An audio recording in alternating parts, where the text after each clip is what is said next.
My hair looks wild. You have wild hair. I know, it looks kind of wild, doesn't it? I just blow dried it, so. Sorry, I was busy working on something and didn't realize it was 12 o'clock. I just lost track of time. So everybody's joining. I thought you guys could start the meeting without me. So. I couldn't get in. I know, that's why I said, I thought it was set up so you could start it even if I wasn't here, but apparently not, so.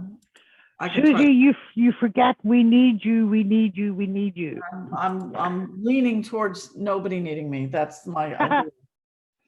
So let me let Julia. Thank God Julia and then Sam also texted me, and I was like, oh crap, it's time for the Julia on yet. There she is. Okay. Sorry, I didn't really think about it. I thought Sam was starting actually, but doesn't matter. How is everybody today? He's running the meeting when he gets on available. Ed, hey, it's good to see you. Kraz, Finola, you're back in Dublin.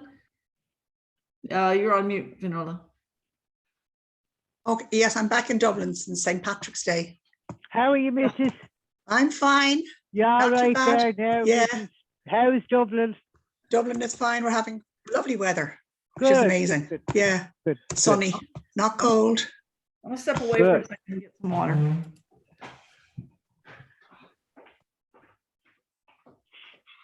Hey, Julia, how are you? I am great. How are you? Good, I'm fine. Everything okay after your little stay in another state? Yep, everything went good. And next week I head over to the Netherlands. Oh, lovely, lovely. Would you like someone to carry your bags? Sure. Okay. It's a heavy bag. Okay. No, I can't do it. I have a bad back. So I can't. Be Sorry. careful what you wish for. You have the ultimate excuse now, Eilish, so. I do, Susie. Yes, I do. Hey, George. Hi, Kraz. whoever you are. This is Eilish. Eilish. Hello, hi, everyone. Eilish. I should have recognized the accent You should have recognized. a little bit. Hi. Hi, Eilish. Hope you're feeling good. I'm feeling a bit better, thank you. Almost the house is nearly done. Just 1-2 things to do in the kitchen and seal the stucco outside, and then paint it, and then go to the storage and get everything out of that, and get my friend moved in with her 2 dogs, and she's taken in some of Great. her furniture, so we're getting Great. there. You should get them to paint your mailbox. Is it that bad, George? It's not that bad. No. Okay, all right. Eh.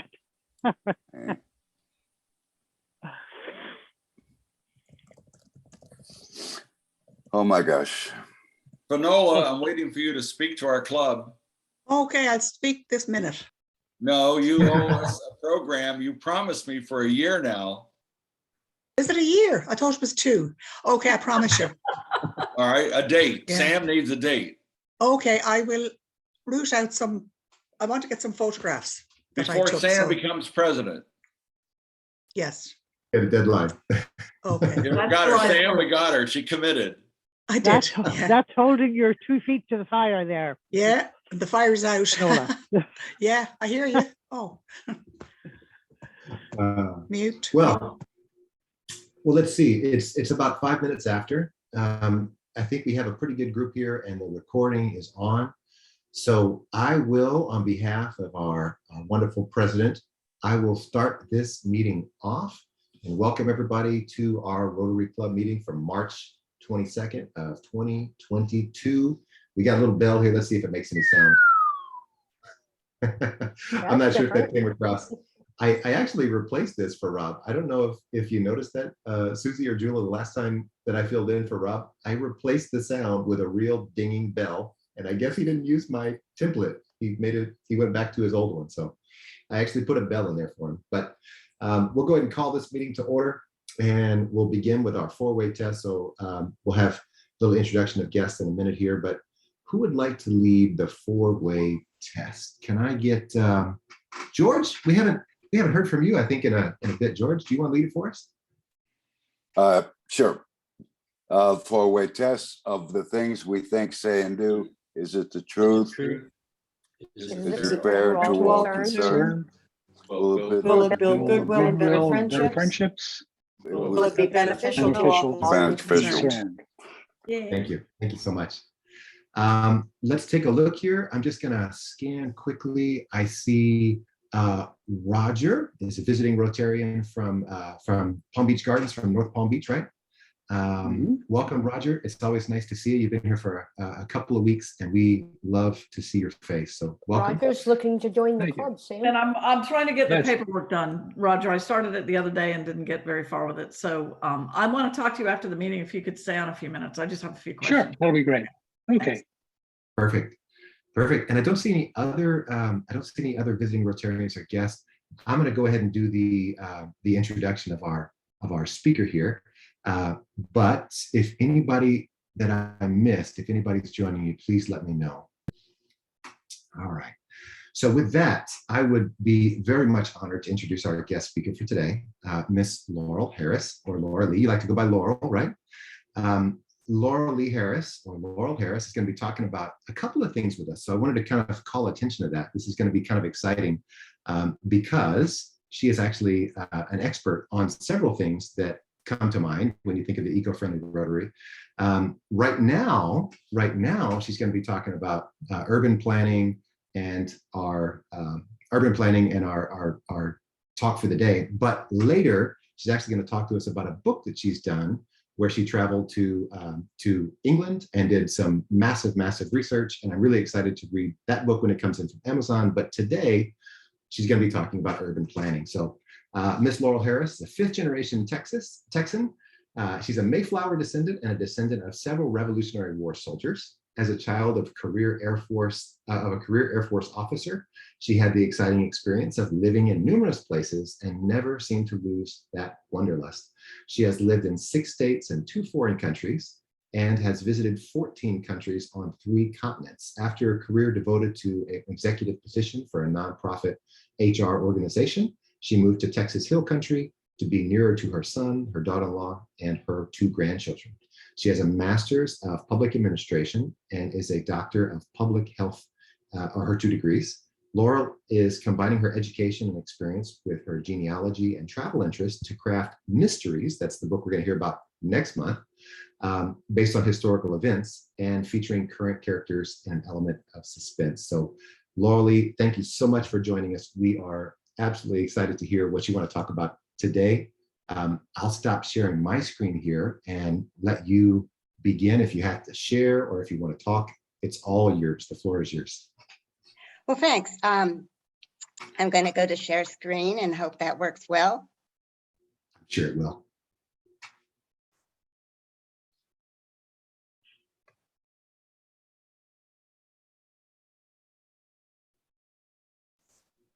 There we go.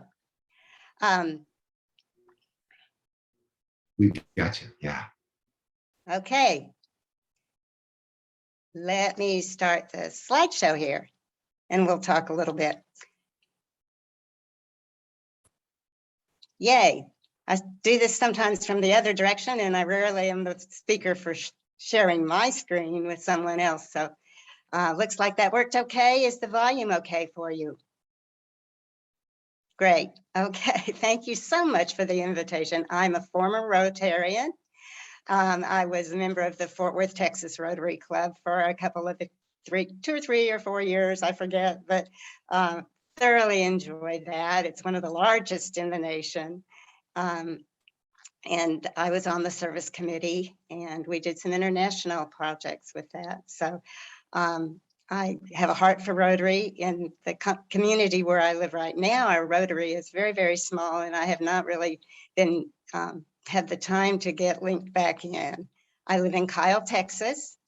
I'm a native Texan and some of the information I'll be sharing with you today is a little bit from my own community. I'm on the Parks and Recreation Board here in Kyle. And I am a master naturalist. So that goes along actually fairly well, I think, with my public health degree. It's that our environment is so crucial. We used to not care that much about it. We learned very painfully how important water quality is and sanitation. And we kind of stopped there.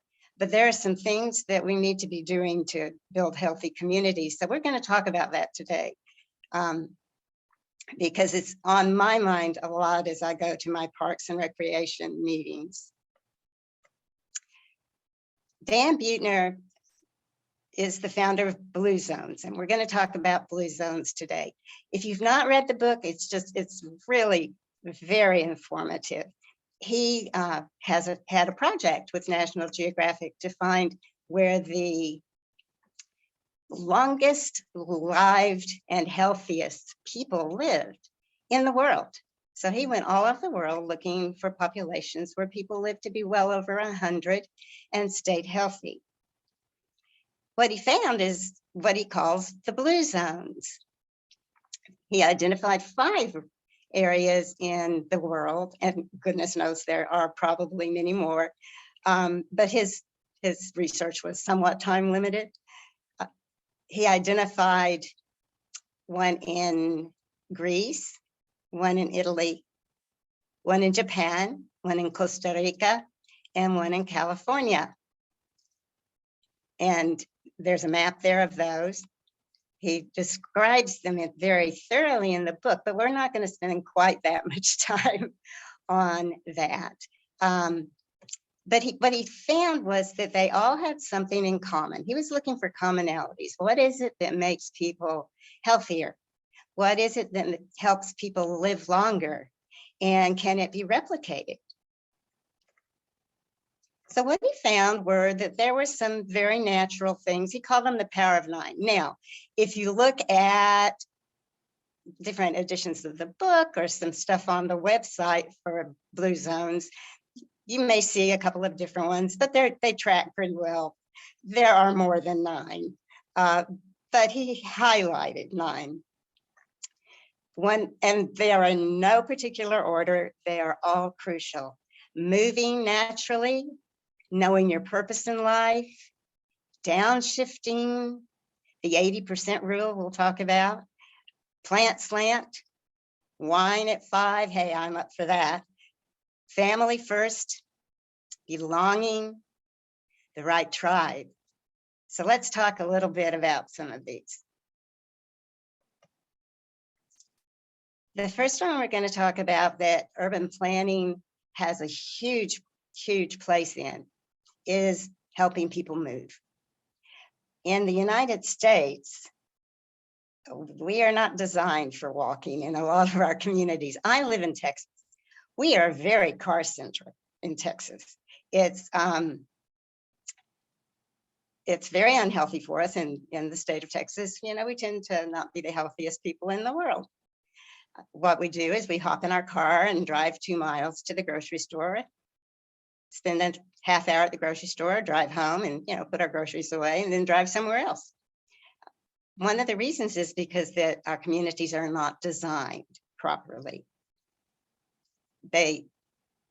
We don't have bike lanes in my community. We're just beginning to get them. Sidewalks are inconsistent. But roads, hey, they're in good shape. Here are some examples of what we can do as an urban community. Most of the Europe and the United States live in urban communities. We need to design these communities to assure that we stay healthy. This is Fort Worth, Texas. Now, I lived in Fort Worth for a lot of years.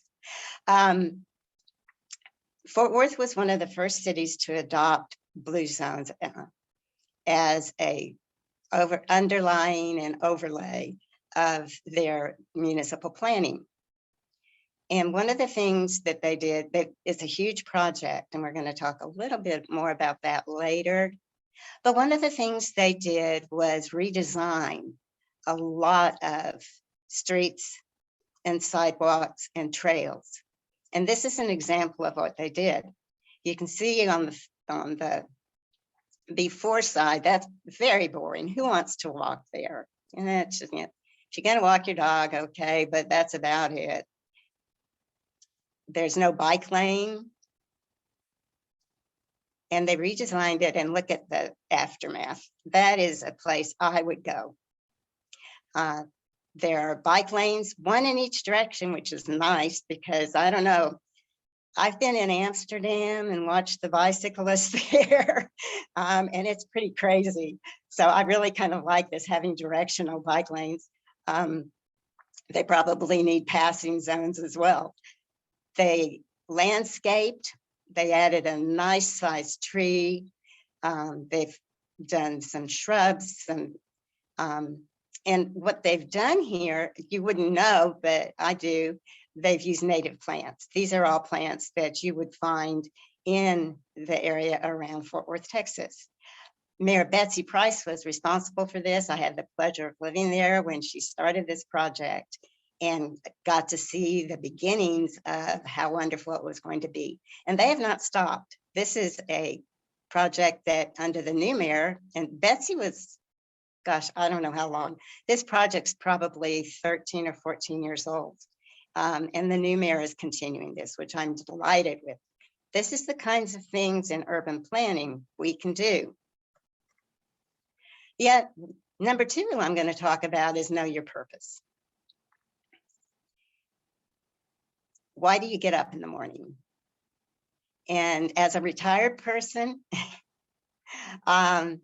I can tell you, you've got to think about that sometimes. You know, if you've got a couple of kids at home, you're getting up in the morning because you've got to get those kids up and off to school. Or if you're a career person and you're leaving the house, or you've got to go sit in front of that computer. But when you're retired, you have a lot of options, and sometimes none of them seem quite right, but you need to have that purpose. I think she likes sea turtles, don't you? Some of the things that we can do now, these secondary slides are things that I'm suggesting because I've seen them work. We can assure that volunteer activities are available, publicized, and accessible.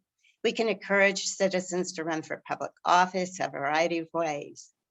We can encourage artistic interest, which is really crucial.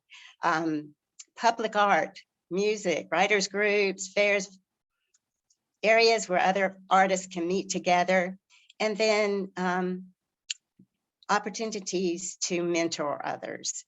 And those are just some of the things that urban can do, that cities can do. There are so many other things, of course, that you as an individual can do, and I hope you will, but we're going to stay kind of focused on that. What can cities do? All of these things we can do through our various websites, our meetings, our facilities. Manage stress. Well, we could all use a little of that. And I thought it would be interesting to show up what some of the project cities or the Blue Zone cities did. The Okinawans take a few minutes to honor ancestors. The Adventists, which is the Loma Linda group, were the Seventh-day Adventists that they found were so long-lived. And Icarians take a nap, and the Sardinians do happy hour. Hey, I believe that. And Dan Buettner happens to think that the wine produced in Sardinia is especially healthy. I don't know. Some of the things we can do as a city, we can make sure we have easy access to parks for people. We can sponsor exercise groups. We can design our streets to be a whole lot less stressful. If you've ever tried to walk across a 6-lane street, it's almost impossible, and especially if you have a mobility impairment. So street design is crucial. Dark sky lighting ordinances. We're going to talk in a minute a little bit more about dark sky. Noise ordinances. If you live in a neighborhood where there are a lot of dogs, you know how irritating they can be. And lawnmowers and weed eaters and cars and motorcycles. But there are ways of minimizing those stressors. They are actually a barking dog is as stressful as a lawnmower in the scheme of things. Planning and zoning can be used to enhance all of these through our zoning ordinances. The thing is, they have to actually be monitored. And in a lot of cities, they have some ordinances that relate to lighting and noise and junk cars parked on your property, but they don't necessarily always enforce them. They do have to be enforced, at least somewhat. Number 4, we're going to talk about it, eating mindfully. That's that 80%. In Okinawa, they are well known, Japan is well known for their healthy diets. And one of the things that they do is they eat till they are only partially full. In the United States, we do a little differently. We eat way too much till we're way too full. And then we put our hands on my stomach and say, oh man, I'm so full. I couldn't eat another bite. Then we eat dessert. That's how we do it. No wonder that there is a problem for us. They also quit eating by mid-afternoon. Now, most cultures don't do that. In Madrid and in Portugal, where I've been, you eat dinner late. So you pay a health price for that. Some of the things we can do as a community, we can encourage restaurants to offer healthier portions and specials for earlier dining. In Texas, portions are huge. I often will get 3 meals off of the one meal that I'm served in a restaurant in Texas. It's no wonder that we have a problem with obesity here. The city websites can feature people with expertise in nutrition, and especially in the Blue Zone's healthy eating. And one of the things that is so helpful in that 80-20 rule is slow eating. Restaurants are structured, at least in America, and not so much in Europe, but in America, restaurants are structured to get you out of there, to move you on. Eat your veggies, of course. So eating healthy foods, we can develop community gardens. We can work with groceries for placement. Kyle's developing a community garden, which I'm really excited about. Wine at 5. People in all the Blue Zones that Dan did drink alcohol moderately and regularly. The Adventists don't. I have been a Seventh-day Adventist. Adventists do not drink alcohol or use tobacco, which is one of the reasons they tend to be very healthy. They also tend to be vegetarians. So the thing may be more than the wine, it may be visiting with your friends or family. It may not be the alcohol, although alcohol does have a tendency to relax you a bit. So it could be an anti-inflammatory. And this will encourage, we can encourage ways of healthy getting together and imbibing less. In Texas, we drink way too much. Family first. This is, I think, I know in the United States, at least, we don't give enough credit to. Aging parents and grandparents in the home, or at least nearby, are really help everyone. They even increase or decrease the disease rate in children. This is, it's telling me that my internet's not terribly stable right now. This is my neighborhood. This is taken from my front porch, which is all the way across the house. It has rockers and a table, and my neighbors walk down this path, this sidewalk. My house faces, it's a green belt. You can see their houses on either side. It's a multi-generational community, and it's designed to be that way. The house next to me is 3 stories, and they at one point had 5 generations living there. And then you can see the little house that has the kind of orangey front to it.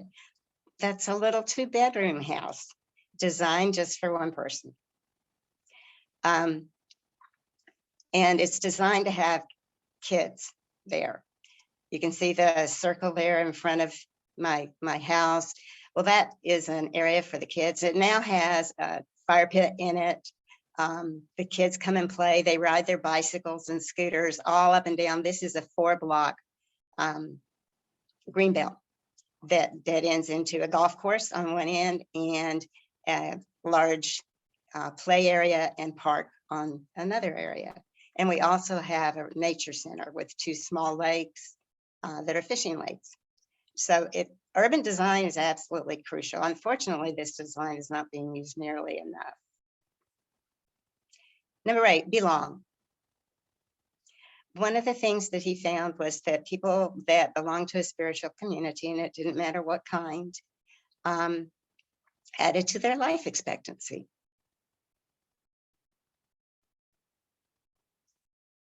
It helps us develop a sense of connection to the universe, a sense of connection to each other. And there are ways that cities can help that. You know, we can seek out a range of diverse options. You know, in Texas, diversity is not our strong suit. I'm saying nasty things about Texas. I kind of love Texas. But we have challenges due to how we have seen let our municipalities grow. And I think this multi-faith Earth Day service that I saw was just genius. And given Earth Day's coming right up. What would you mind describing that? Do you have a The minute? Earth Day service? Yeah. Yeah, a multi-faith Earth Day service would be conducted in a park, generally, on Earth Day or on a Sabbath, and because Earth Day doesn't always fall on Sabbath. And it would have a variety of, well, anything you want to do, you know, religiously, but you would have prayer, you would have a variety of religious groups there to talk about the relationship of the person to the environment and to God. It can be a very meaningful event. Did that answer? Yes, thank you, LauraLee. So strong social networks was one of the most important things he found. Huge impact. We live our lives a little bit isolated sometimes, especially if we are not in an extended family. I'm fortunate, like you heard, I moved to Kyle from Fort Worth so that I could be near my son and daughter-in-law and 2 grandkids, and have not regretted it a bit, although I've left my social network in Fort Worth and had to regrow it. It has happened. And this is from Okinawa, a group from Okinawa. They have very formal groups of friends in Okinawa. Ours tend to be a little less formal.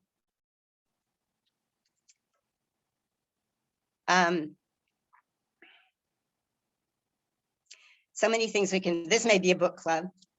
I'm a member of a book club. It's one of the things that's helped me to integrate into my new community. We can help by structuring parks and areas where people can naturally connect. Because if you're isolated, which in the United States, people tend to kind of stick it to their homes. And if they don't have front porches and sidewalks, like in my community, they may not even know their neighbors. You know, I know almost everybody in a 4-block radius or 4-block straight line, not radius even, from me, plus dozens and dozens of others in my community. But that is not the case for everybody. And I hear people continuously complain of being lonely and isolated. And it has a lot to do with how we design our communities. We can do community programs. One of the things we're doing in Kyle is we're building a new senior center that is going to be fabulous. We already have a great program for active seniors, and they are actively out recruiting. And you might have noticed my picture when we started had red hair. I turned senior last year during COVID. So I decided it was just time to give it up. COVID was responsible for the disappearance of millions of blondes during that time frame when we were so Yeah. isolated, I think so. Yeah, it was COVID. It's one of the side effects of COVID, I think, is your hair turns white. One of the things we really need to do is to make sure that people have ways of getting to where they need to be. And as you lose mobility, or if you already have a mobility challenge, your communities need to take a hard look at how they're allowing for people to get from one place to another. I started a transportation service in Fort Worth in Tarrant County, that 11 cities subscribe to, a nonprofit transportation service. And one of the things we did with senior transportation and transportation for people who had various disabling conditions changed their worlds. And without that, they would not have been able to work, to go to see their friends, to meet in groups. It was life-changing. Let's talk for a minute about dark sky. This is an example of dark sky. The before, this was during a blackout. Before and then after is during the blackout. We can make a difference on this. If the cities have ordinances related to the type of lighting, look at the lighting that is in the before picture. It is absolutely glaring. If we enforce dark sky ordinances, if we have businesses make sensible lighting, they think they have to light their whole parking lot brilliantly for some reason, overnight. Car lots, dealerships, all night have these glaring lights, street lights that we need some, but they're just so bright. There are ways of improving that dramatically. And the International Dark Sky Society or Association has lots and lots of information for us if we want to pay attention to that. And that is one of the things that I'm working under the Master Naturalist and with the city through my membership on the Parks Board, is to assure that here in our very, very quickly growing community, that the skies improve for us.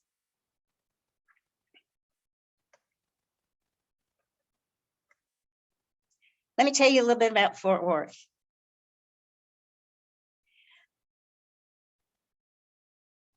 Fort Worth, in their Blue Zones project, you could tell I was really proud of that. I had nothing to do with it. I was just proud that Mayor Betsy did. In the first 4 years, they had a 30% decrease in smoking by working with businesses to decrease the rate of smoking.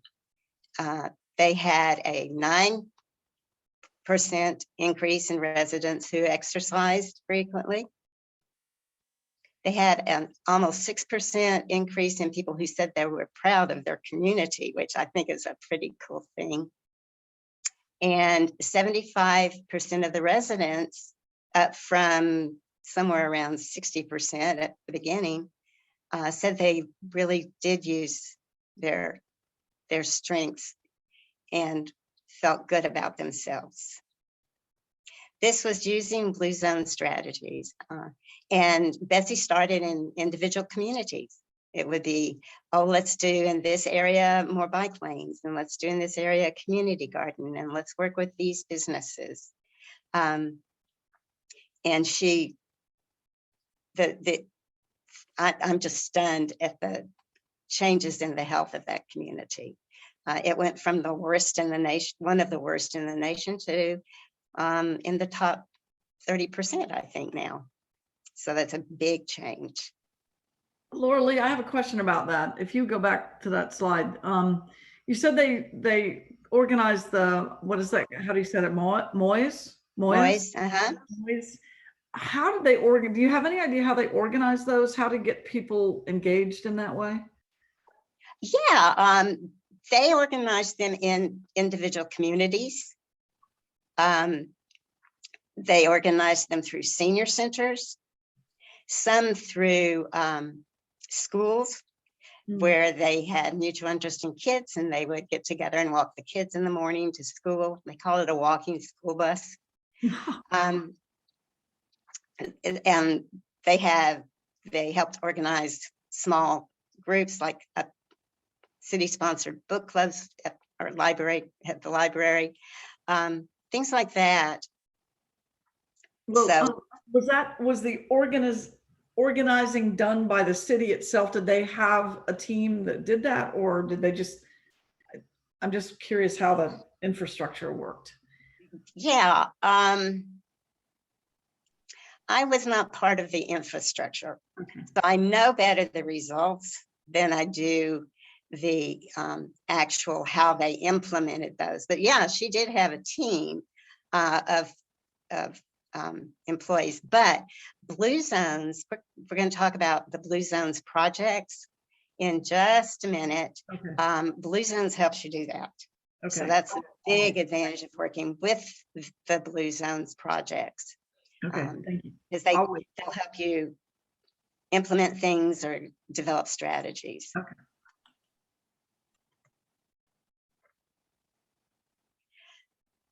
So Albert Lee, it might have been Alberta Lee. I may have left off a on there. That's had major gains in health and saved millions of dollars in the first year for businesses.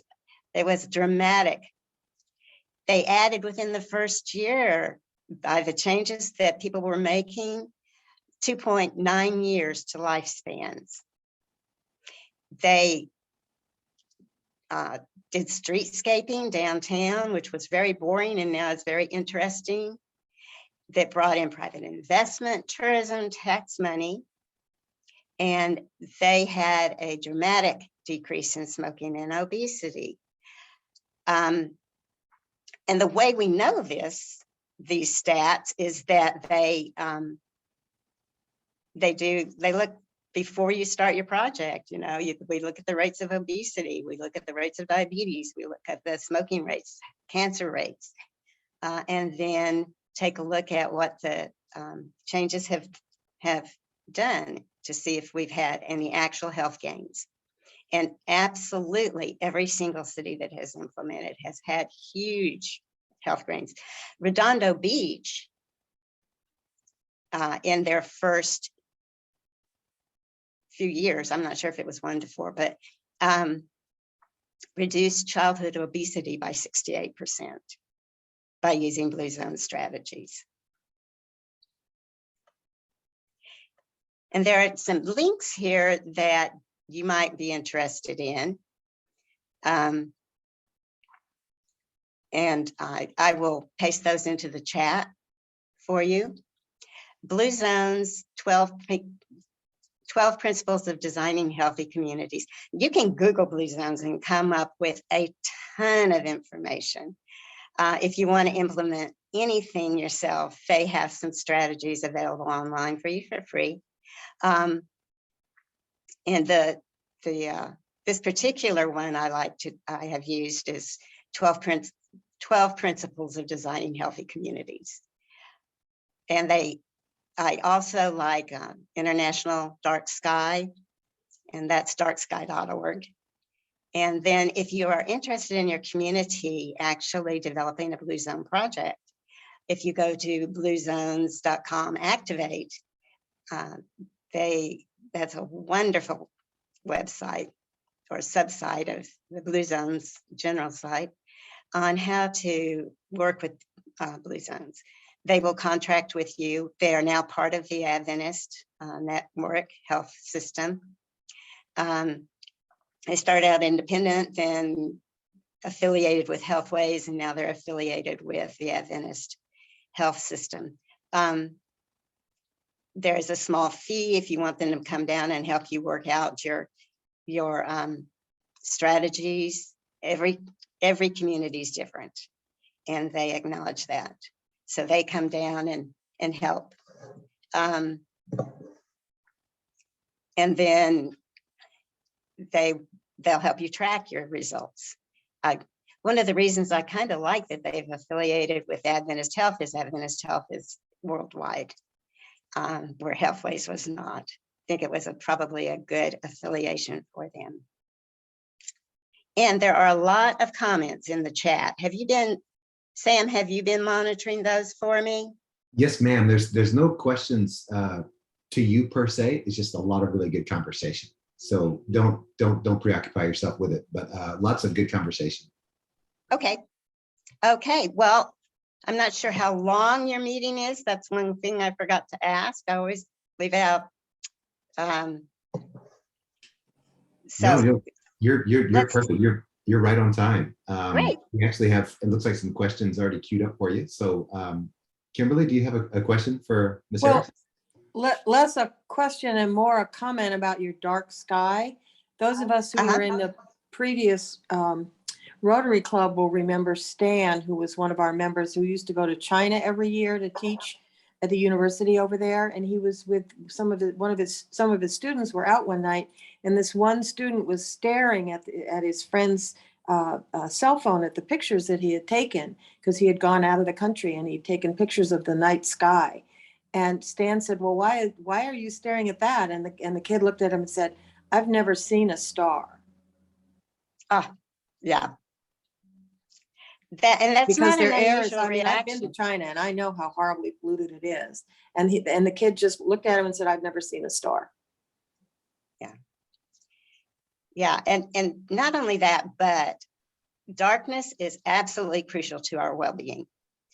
We know that you do not sleep well if there are lights on, whether people think they do or not, they're not. Or the TV, there was just TV, talking about that on the news the other day.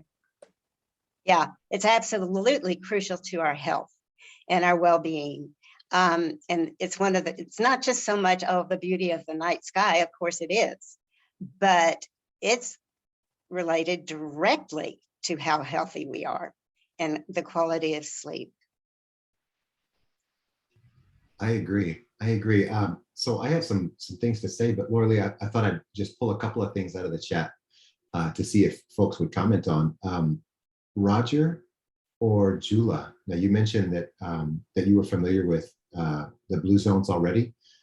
Do you want to expand on that, Roger? I wasn't aware of Naples. Can you tell us a little bit more about that? Other than the fact that they have it, no, that website, I didn't even know they created the website and made it from Naples to Southwest Florida, that they'd kind of enlarged the scope of it. So yeah, I just know that it's been over the last several years since Blue Zones first came out, more and more communities appear to be interested in it and trying to grab it for their communities. I don't think we've got anything here in Palm Beach County that I can remember about that. But yeah, it'd be interesting to know more about that in Naples. I was going to look at the site later. Yeah, there are now actually 42 communities and maybe more now that are Blue Zones communities. Austin just joined year before last. Timing was kind of bad for that. And the U.S. Conference of Mayors just passed a resolution encouraging the implementation of blue zones nationwide. And then Jula, Yeah, oh, I was just gonna say, Jula also shared that it looks like Brevard is too. yeah, Brevard has out in West Vieira, Sam, they're building a lot of those are the blue communities that they're doing. It crossed my mind because when I've been out to Vieira, it reminds me a lot of the little community I'm in. So LauraLee, I told you we're all over the world, but between Jula and Roger, for example, so that's, I guess, what, about an hour, a little, maybe even a smidge over, maybe an hour and a half, I guess, between us, and I'm kind of in the middle somewhere. But we're growing so fast. And, where Roger's at, for example, that the prices of housing is just skyrocketing. But the further north you go, there's just new developments. Every exit you get off the highway, there's a new development. And so I came up from kind of where Roger's at, and I'm, say 45 minutes north of where Roger's at. And the new community area that I'm in is a lot like Vieira that Julie was referencing. And so I'm interested to see how can I take this back to my little community. But where I live, it's really nice because like the planning is all done, and it costs me money. I have to pay HOA fees to this larger community in addition to my neighborhood. Yeah. So I pay 2 HOA fees every month. But the trade-off is it's planning, and we have some of the things you were talking about. We have these little parties every weekend. We have some kind of planned party in the park, in the square. The community all comes together. We have everything's, they try to make it walkable. We have a giant walking trail that connects, my neighborhood, which is honestly, it's about 4 miles from the square, but there's a nice little wide laned hiking trail, biking trail that you can take. And so like all these principles are really, they're really resonating with me, but I'm wondering if there's more that we can do. And I'll just kind of brainstorm, how do I take this back to my community? But yeah. Yeah, I suggest for that you take a look at Blue Zones Activate website, and also the 12 principles for designing healthy communities. I know you'll find ideas. Okay. There's so many ways of integrating the Blue Zones philosophies, and it's really fun because you can see the results in your communities and in the health of your kids and your friends and yourself. I love it. I think I saw Roger's hand. Did you have another comment, Roger? Well, I did, because there are a couple of communities that have been developed. I'm thinking one in particular in Wellington that has been an agricultural. They use that moniker, an ag kind of community. And I didn't know if that was something that Blue Zones was actively involved in, or if these ag communities are trying to use those principles, or LauraLee knew anything. I mean, I know you might not know anything specific about Florida, but just the ag tag that these developments are putting on them, if that's kind of with Blue Zones or not. Are you talking about the communities that are designed around having the community gardens and right, or exactly. Just purely agricultural, non-urban areas, rural areas? Yeah, the more with like the central garden and walkways and things like that. Yeah. Mm-hmm.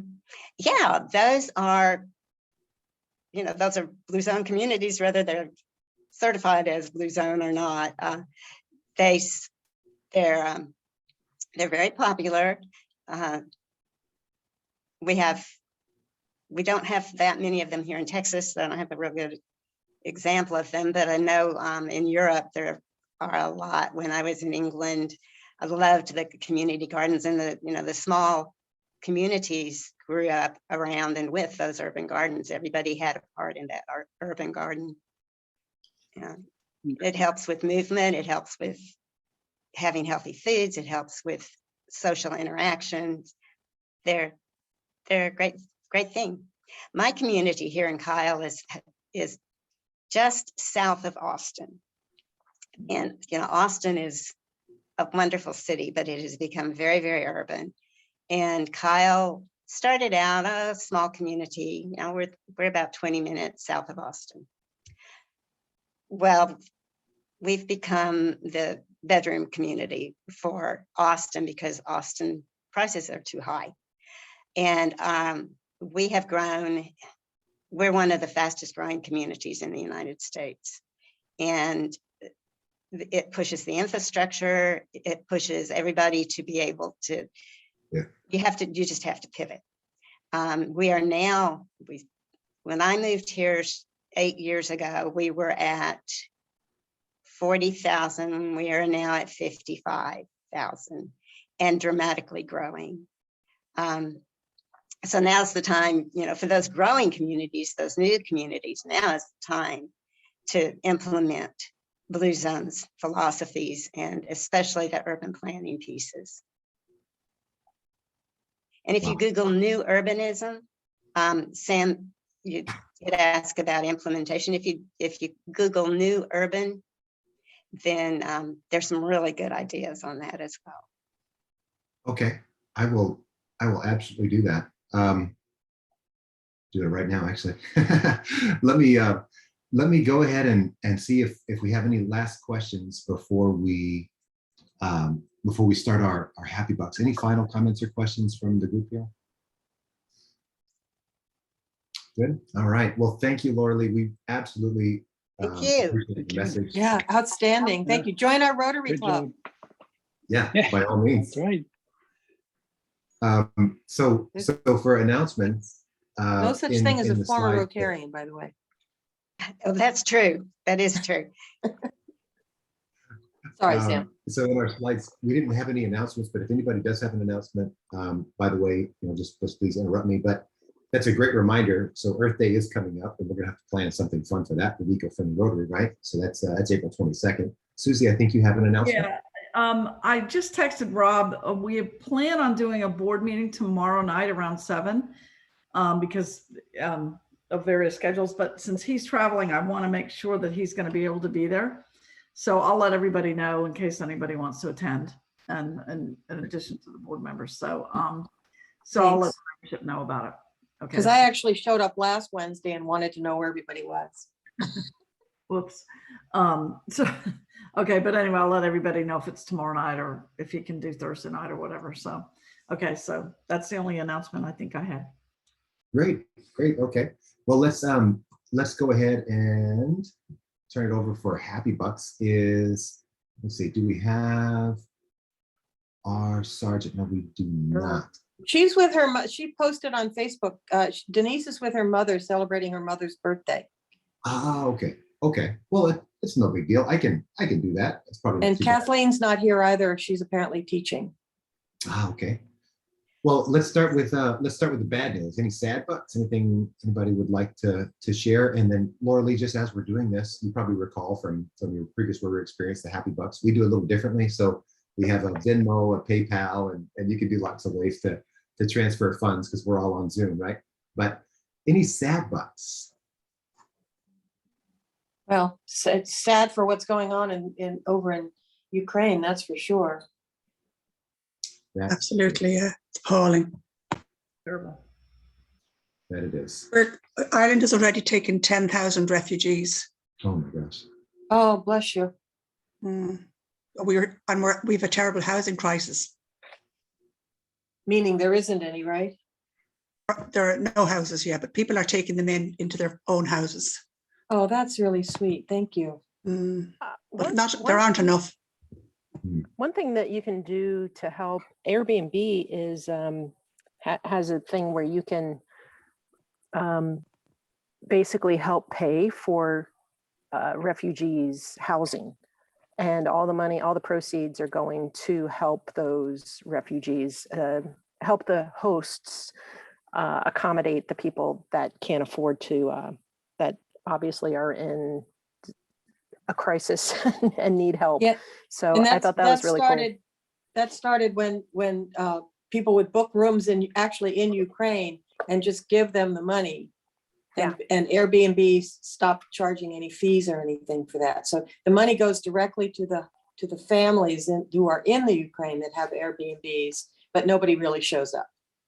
Don't forget, everyone, both disaster aid and Rotary have mechanisms for you to donate to help any of the refugees. Yeah. And you know where the money's going if it's going through Rotary. Yeah. Yeah, That's a good point. Please use that avenue. And may I make a suggestion as well?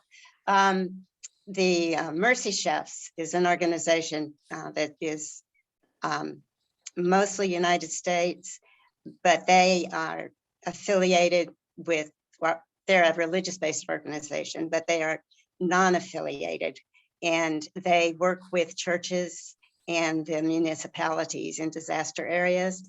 They're in Romania right now, on the border, and they are taking supplies, formula, medical supplies, food into the Ukraine, not just waiting for people to come to the border and feed them, which they do that, but they have developed a system to actually get supplies in, even though it's a war zone. My son, Jay, is a chef, and he is a part-time employee of Mercy Chef, and I expect him to be going to Romania any day now. Stay safe. Stay safe. And Chef Andres is doing that as well. His food kitchen is set Yeah. up on the Polish border, and they're feeding people as they come across. Right. How many, any happy bucks? We can transition to happy bucks. Any happy Yeah. bucks here? Yes, I absolutely have one. My Arizona Wildcats are still in the playoffs in the March Madness. They're still there. They're still there. I always hate it when they're ranked #1 because in the past that's meant they've been bumped out early, but they're still there. And a buck for St. Peter's too, you know, the feel-good team of the tournament. Because they knocked out Kentucky, which was like, what? How did that happen? All right. I see Mike and Jula for happy bucks. Mike? I've got two. The first one's a little elongated, but I've been interrupted during this meeting because the Geek Squad was here for the third time. And I never buy warranties on TVs. And 3.5 years ago, I got a warranty on this big TV, an LG. And so the first time they come out, the guy says, well, I'm just a troubleshooter and it's not doing the bad thing right now. Next time it comes out, the guy comes out and he said, oh, it's your cable box, which obviously it was not. So we replaced the cable box, had to wait another 2 weeks. That guy came today. And before that, we went to the store and complained to the manager at Best Buy. He says, I'll give you a new TV today. I'll swap it out. The computer wouldn't let him. They have to make 3 trips out to show that it's bad before they could swap out. The guy comes today, they're swapping out my TV, whatever. Okay, so that's the happy part. The second part is, in the spirit of our eco-friendly Rotary Club, I bought a new red Tesla. I get it in July. Awesome. Oh, awesome. Good. Congratulations. 124 miles per gallon or something like that, they say. Wow. And Julia, you have a happy buck as well? I do have a couple. Well, I'm going to go with a birthday buck because last week I couldn't stay for the Sergeant at Arms. So I had a birthday last week. And then secondly, I have a happy dollar because I head to Europe next Tuesday. I will not be on the call. I'll be in the flight. So I head to Europe. I'm going over to the Netherlands and going all around the whole country. I'll be there 16 days. So, and I will see Denise. Koyariza. Yeah. Koyariza. Yeah, whatever. Have a good trip. That's Dutch for have a good trip. Well, travel safely. Thank well, you. with that, we will try to end on time. It's right at 1 o'clock. Birthdays and anniversaries? I just did my birthday. Oh, yeah, you're right. So, like it's the only important one. It is. It's yours. Well, with that, again, to try to close up on time. Thank you, LauraLee. Thank you so much for sharing your time with us. If I could just say something, I've had my hand up since the beginning. I'd just like to remind everyone that we're still seeking membership. Don't forget to continue to seek members. Talk about our club, talk about Rotary, talk about the phenomenal things that we do. First of all, for each other as individuals, and then as a club, but for the wider community, both locally, regionally, nationally, and internationally. And I think it's really, really important that we don't forget to seek membership from all and sundry, and I think that we can build and grow a really strong club if we all do that with due diligence. Thank you very much. And to clarify, Ailish, that was wider, WIDER, not whiter, because we Oh are. yes, WIDER as in overeating and not paying attention to what LauraLee had to say today. Mindful eating, yes. Mindful eating, yes. All right. And just to let you know, I pasted those 3 links that were at the last of the presentation into the chat, so you can copy those over. Thank you so much. We'll share that out. We'll share that out with our newsletter. So If I could also ask, please, Julia, who said that we could make donations to Ukraine through Rotary, if we could send the link for that to everyone in the next newsletter, I think that would be helpful. People forget and once I they see didn't it. understand what you said, the link, what? The The link, link. because Julia mentioned that there's a Rotary, there's an area of Rotary where we can pay to help the people in the Ukraine. If we could have the link to that on the next newsletter, I think that would be helpful because people can do forget. that. Thank you. Okay. absolutely.